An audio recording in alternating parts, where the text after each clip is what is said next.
यहाँ देखिए आप लोगों को जो है काफी दिनों से जो हेडिंग चल रही है कि विभिन्न प्रकार के प्रत्यावर्ती धारा परिपथ। क्या चल रहा है? विभिन्न प्रकार के प्रत्यावर्ती धारा परिपथ चल रहा है। इसमें पांचवा पॉइंट आप लोगों को जो पढ़ना है कि जब परिपथ में धारिता C तथा प्रतिरोध R श्रेणी क्रम में जुड़े हों। जब परिपथ में धारिता C और प्रतिरोध R दोनों क्या है? श्रेणी क्रम में जुड़े होंगे।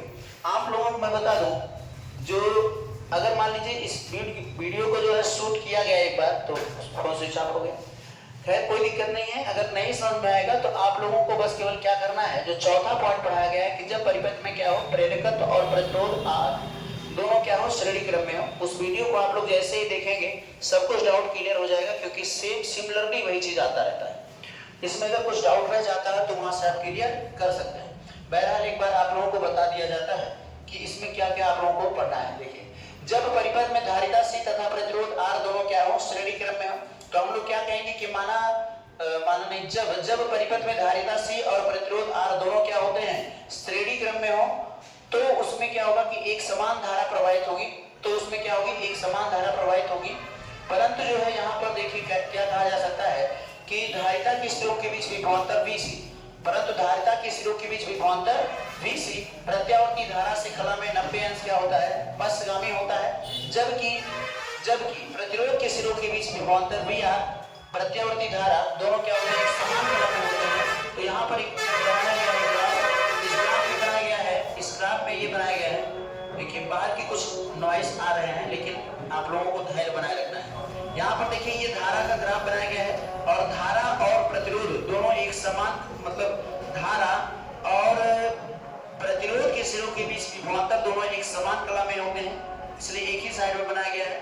लेकिन जो धारिता के सिरों के बीच विभवांतर होता है वो धारा से कला में 90 अंश पश्चगामी होता है, इधर बनाया गया है। अब इसके बीच देखिए इन दोनों का हम लोग परिणामी निकाल लें, यानी VR और VC का परिणामी निकालना है, तो V लिखना है और इसके बीच कलांतर क्या हो गया है, 5 हो गया।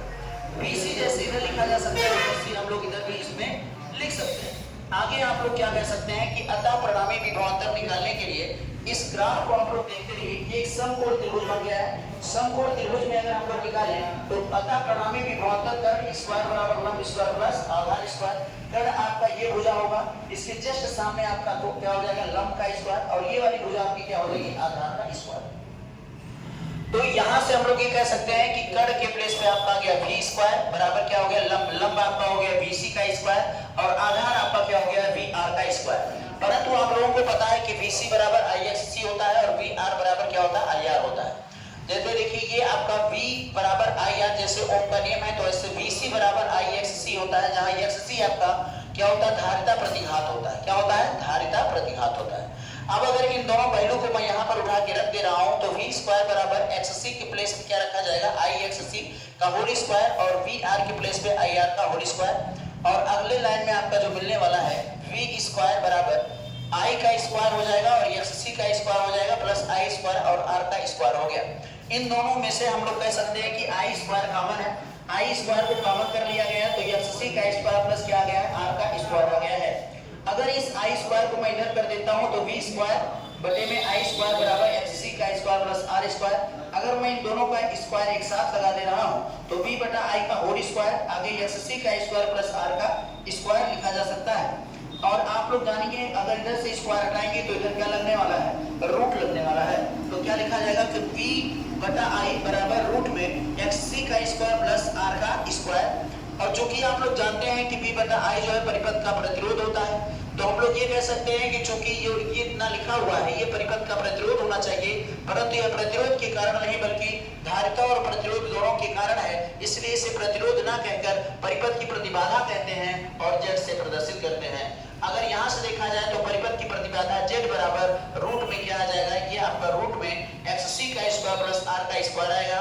परंतु हम लोग ये भी कह सकते हैं कि XC बराबर 1/ओमेगा C भी बढ़ाया गया है। और आगे देखिए XC के प्लेस पे हम लोग रख सकते हैं 1/ओमेगा C का whole square plus R square. ये आपकी आ गई है परिपथ की प्रतिबाधा, आप यहाँ से लिख लीजिए या फिर यहाँ पर तक लिखिए, दोनों एक सही है। आगे अब हम लोग कलांतर निकाल रहे हैं, तो फिर से एक बार इस ग्राफ में आ जाते हैं। कलांतर अगर ये फाई बना हुआ है तो फाई निकालते हैं, तो tan थीटा बराबर होता है लंब बटा आधार।